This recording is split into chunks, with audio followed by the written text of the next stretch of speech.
this is the Peter Pan story, roughly speaking. Peter Pan is this magical boy.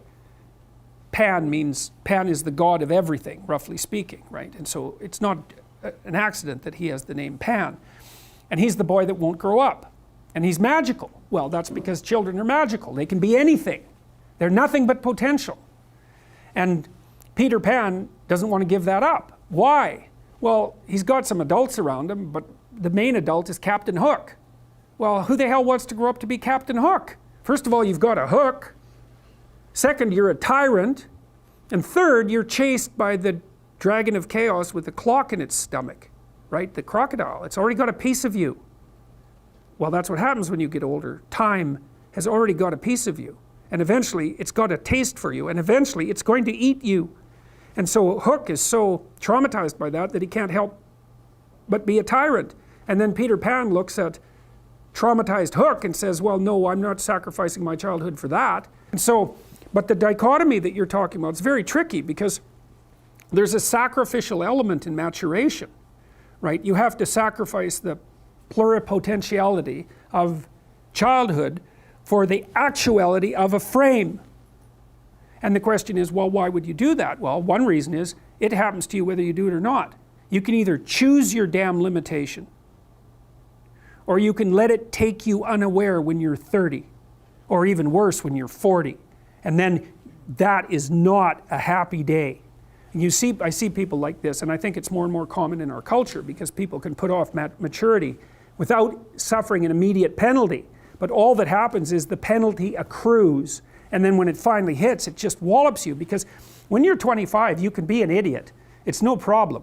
Even when you're out in a job search, it's like, well, you don't have any experience and you're kind of clueless. It's, yeah, you're young, it's no problem. That's what young people are like, but they're full of potential. Okay, well, now you're the same person at 30. It's like people aren't so thrilled about you at that point.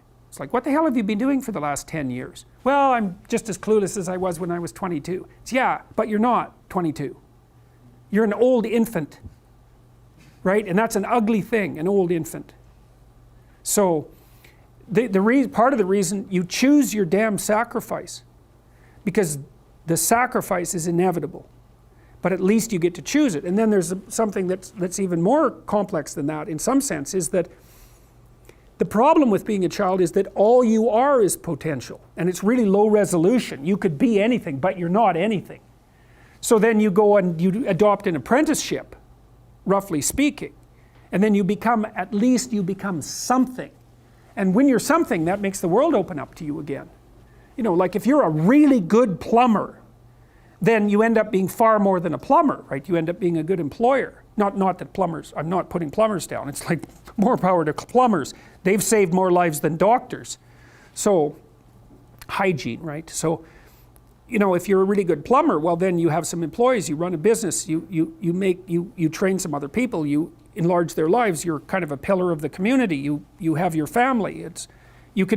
Once you pass through that narrow training period, which narrows you and constricts you and develops you at the same time, then you can come out the other end with a bunch of new possibility at hand. Part of the proper path of development in the last half of life was to rediscover the child that you left behind as you were apprenticing. And so then you get to be something and regain that potential at the same time. That's very wise thing to know. Oh, hey Jordan, what are you doing right now? I'm subscribing